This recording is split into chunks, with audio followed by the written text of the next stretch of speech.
हमारे मन में गंदे विचार क्यों आते हैं? हम नहीं चाहते, लेकिन फिर भी हमारे मन में गंदे विचार आते रहते हैं। लेकिन मन हमारा सबसे बड़ा दोस्त और मन ही सबसे बड़ा दुश्मन क्यों है?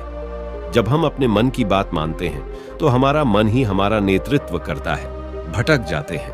और जब हम मन को संतुलित कर लेते हैं तो हम अपने जीवन में हर चीज का ध्यान रखते हैं। हम अपने मन में आने वाले गंदे विचारों को रोकने की कोशिश करते हैं, लेकिन जितना अधिक हम रोकते हैं उतना ही ये विचार हमारे अंदर प्रवेश करते हैं। जितना अधिक आप किसी चीज से दूर भागते हैं वह चीज आपको अपने पास ले जाएगी। इसलिए उस चीज से दूर मत भागिए, उस पर संतुलन बनाए रखिए। दोस्तों, आइए जानते हैं एक कहानी के माध्यम से कि अपने मन के गंदे विचार कैसे दूर करें। एक बार की बात है, एक युवक गौतम बुद्ध के पास आया और गौतम बुद्ध से बोला कि ही बुद्ध, मेरे मन में इतने गंदे विचार क्यों आते हैं? मैं नहीं चाहता कि मेरे मन में गंदे विचार आए, पर मेरे मन में हमेशा काम वासना के विचार चलते रहते हैं और मैं इनके बारे में सोच सोच कर बहुत परेशान हूं। मेरी ऊर्जा और समय ये सब सोचने में ही नष्ट हो जाता है और इन सब के विचारों की वजह से मैं कभी भी शांत नहीं रह पाता और मैं हमेशा ही स्त्रियों को देखकर मोहित हो जाता हूं, अपने आप को रोक ही नहीं पाता। बुद्ध मुस्कुराए और उन्होंने उस युवक से पूछा, क्या तुम्हें पता है यह काम वासना होती क्या है? युवक ने उत्तर दिया और कहा, बुद्ध, मैं यह तो नहीं जानता कि काम वासना होती क्या है, पर हां, ये जो भी है बहुत बुरी चीज है। बुद्ध ने उसे युवक से कहा कि सबसे पहले तो तुम्हें यह समझना है कि प्राकृतिक रूप से जो भी चीज हमारे अंदर है वह बुरी नहीं है। हमारे जीवन में उसकी कुछ ना कुछ जरूरत है। वासना कोई बुरी बात नहीं है, ये तो हमारे मन की एक भावना है जो हमें किसी ना किसी चीज की कमी का एहसास करवाती है और फिर हम उसे चीज को पाने के लिए उस चीज की तरफ आकर्षित हो जाते हैं। जैसे अगर तुम्हारे पास धन की कमी है तो तुम में धन पाने की वासना उत्पन्न हो जाएगी। तो वासना कुछ और नहीं, बस एक प्रकार की कमी है जो कि एक प्रकार की जरूरत का एहसास है, और जब ये जरूरत शारीरिक हो तो हम इसे काम वासना कह देते हैं। युवक ने गौतम बुद्ध को कहा कि बुद्ध, मुझे काम वासना का मतलब तो समझ में आ गया, पर आप मुझे यह बताइए कि यह आती कहां से है और कैसे आती है? ये गौतम बुद्ध ने कहा कि काम वासना कहीं से आती नहीं है, ये तो हमारे अंदर ही होती है और इसका होना तो जरूरी भी है, तभी तो मानव जाति का विस्तार होगा। युवक ने कहा, जब यह हमारे अंदर ही है और जरूरी भी है तो फिर लोग इसे गलत क्यों बोलते हैं? बुद्ध ने कहा कि यही तो समस्या है, लोगों ने काम वासना को गलत तरीके से सोच लिया है, इसे छिपाने की, दबाने की कोशिश करते हैं। काम वासना गलत नहीं है, बल्कि काम वासना का गलत तरीके से प्रयोग करना गलत बात है। लोग जिससे प्रेम करते हैं बस उसी के लिए जीने लग जाते हैं, उसे पाना ही अपना लक्ष्य बना लेते हैं और उसी के बारे में हमेशा सोचते रहते हैं, पर यह सब गलत है। बुद्ध ने युवक से कहा, क्या तुम्हें पता है जानवरों में भी काम वासना होती है? युवक ने उत्तर दिया, हाँ बुद्ध, जानवरों में भी काम वासना होती है, क्योंकि जानवर भी तो आखिर अपनी पीढ़ी को आगे बढ़ाएंगे। बुद्ध ने कहा, तो फिर हम जानवरों की काम वासना को गलत क्यों नहीं कहते? युवक ने कहा, मुझे नहीं पता, महात्मा आप ही मुझे बताइए। गौतम बुद्ध ने कहा कि जानवर अपनी काम वासना का प्रयोग आनंद प्राप्ति के लिए नहीं करते, वह तो सिर्फ संतान उत्पन्न करने के लिए काम वासना का उपयोग करते हैं।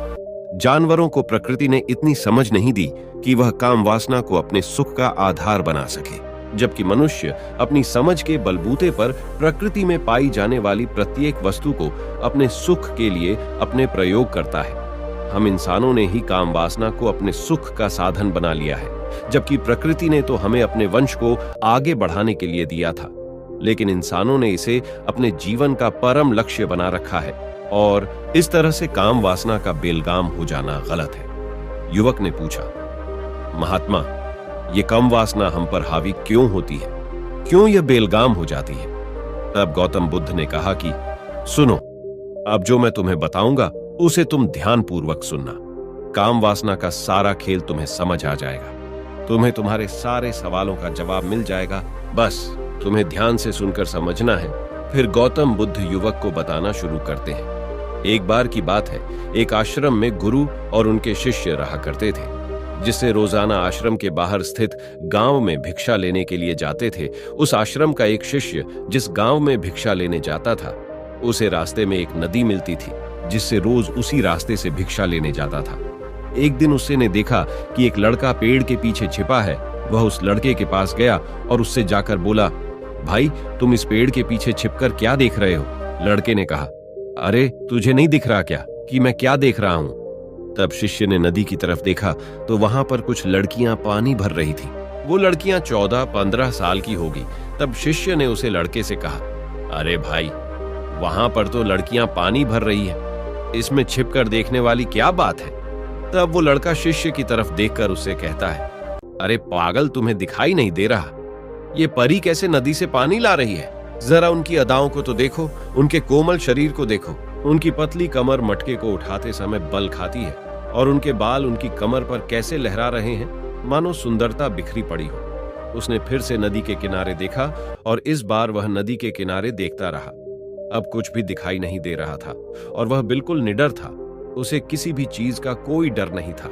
लेकिन अब वो छिपने लगा लेकिन जो अभी वह देखकर आया था वही उसकी आंखों के सामने बार बार आ रहा था। उसके मन में वही दृश्य चल रहा था। उसका दिमाग सब कुछ देखने के लिए संघर्ष कर रहा था। उसका किसी भी काम में मन नहीं लग रहा था। सुबह होते ही वह रोज जल्दी ही भिक्षा के लिए आश्रम से निकल जाता और उस नदी के पास वाले पेड़ के पास जाता, जहां पर वह लड़का पहले से मौजूद रहता था। उसके साथ मिलकर लड़कियों को छुप छुप कर देखता था। अब वह ऐसा रोज करने लग गया। यह उसके रोज का काम हो गया। अब उस शिष्य का मन किसी भी काम में नहीं लगता था। वो हमेशा ही किसी न किसी प्रकार के विचार में उलझा रहता। वो आश्रम के कार्यों को भी ठीक ढंग से नहीं कर पा रहा था। न वो ठीक से सो पाता था, न वो ठीक से खाना खा पाता था। उसका मन बेचैन सा रहता। उसका मन बार बार उन लड़कियों की खूबसूरती देखने को मचलता था। जब गुरु भिक्षा दे रहे थे तब भी उनका मन किन्हीं अन्य विचारों में खोया हुआ था। गुरु ने अपने शिष्य की इन हरकतों को भांप लिया था। फिर एक दिन गुरु ने शिष्य को अपने पास बुलाया और कहा कि आज से मैं भी तुम्हारे साथ भिक्षा मांगने चलूंगा। आप और मैं एक साथ भिक्षा मांगने जाएंगे। तभी शिष्य गुरु को माना करते हुए बोला, नहीं गुरुदेव, आप परेशान क्यों हो रहे हो? मैं अकेला ही ठीक से भिक्षा मांग सकता हूं। गुरु ने शिष्य से कहा कि ठीक है, तुम अकेले ही भिक्षा मांगने जाओ, जिससे वह तुरंत भिक्षा मांगने निकल पड़ा। सभी लोग उसे देखने के लिए उसके पीछे पीछे चलने लगे। थोड़ी दूर जाने पर गुरु ने देखा कि उनका शिष्य एक अपराधी की तरह एक लड़के के साथ पेड़ के पीछे छिपा हुआ है और छिपकर कुछ देख रहा है। गुरु भी अपने शिष्य के पीछे जाकर खड़े हो गए। उसका शिष्य क्या देख रहा है जिसे देखने के लिए वह एक अपराधी की तरह पेड़ के पीछे छिपा हुआ है?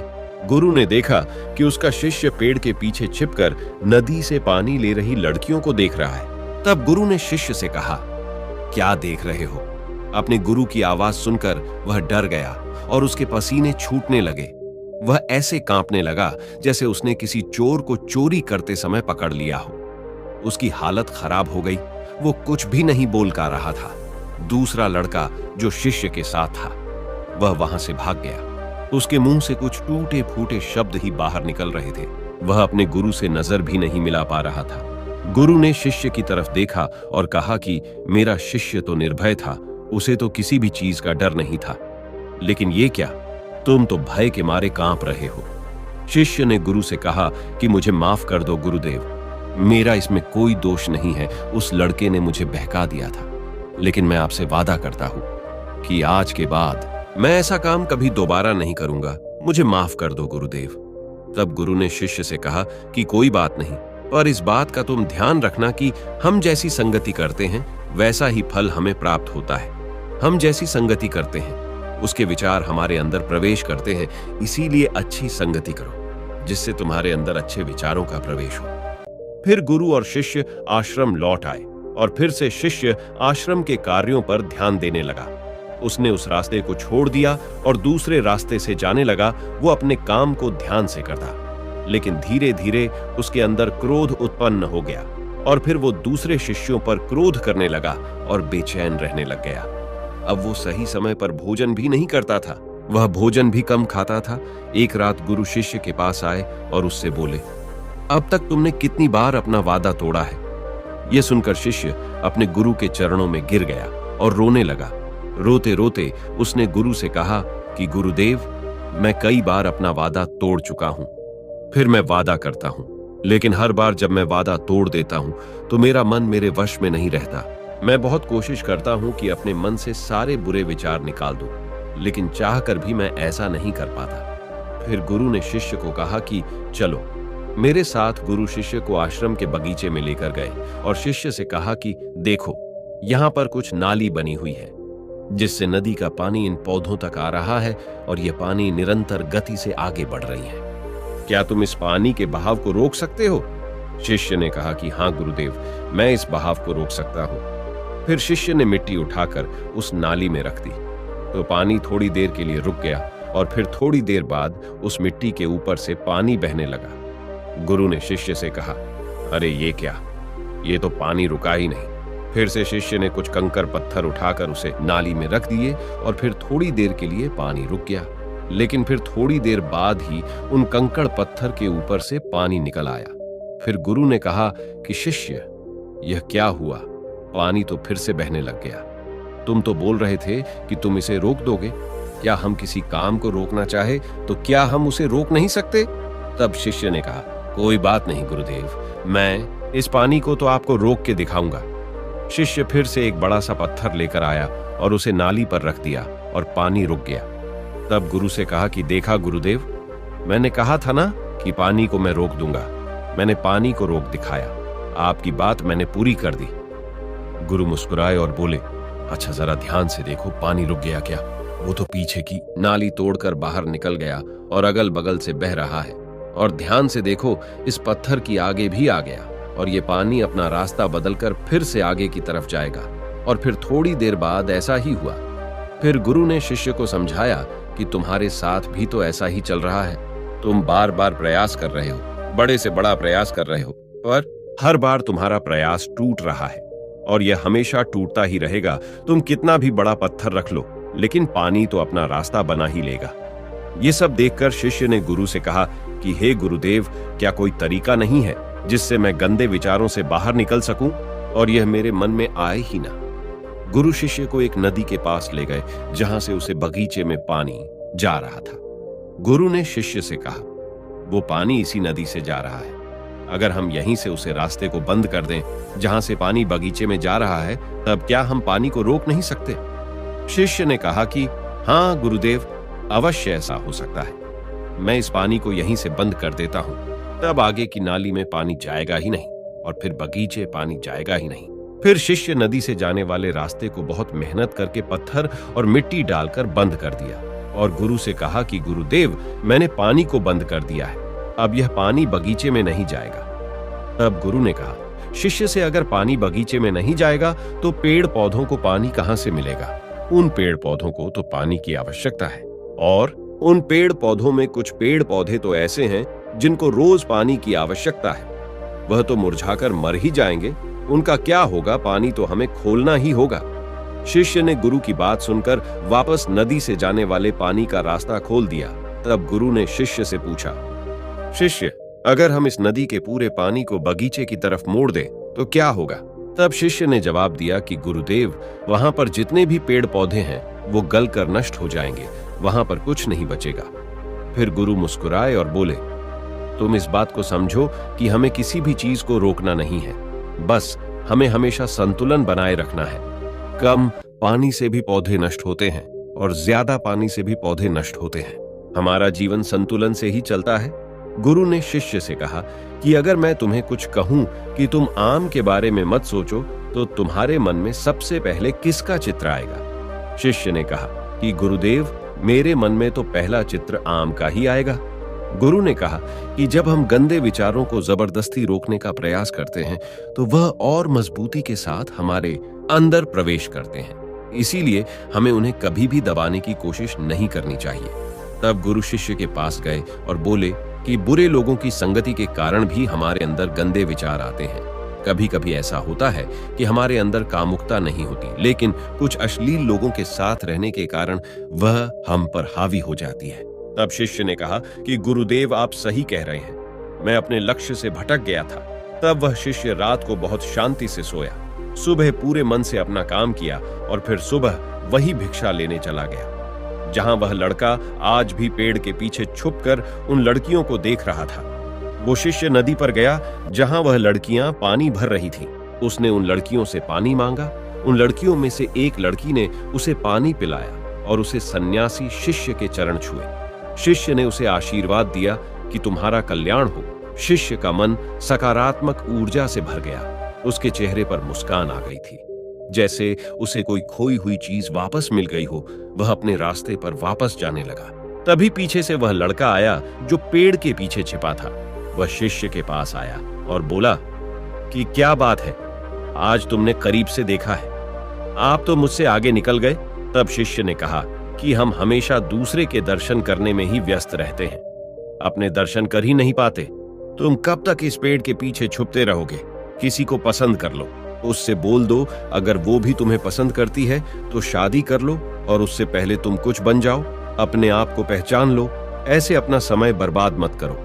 फिर वह लड़का रोज उससे मिलने लगा और उसे लड़के ने नदी पर जाना छोड़ दिया। और फिर वो लड़का अपने जीवन में कुछ बनने के लिए संघर्ष करने लगा। तो तुमने देखा संगति का असर क्या होता है। अपनी संगति बदलो, अपने विचार बदलो।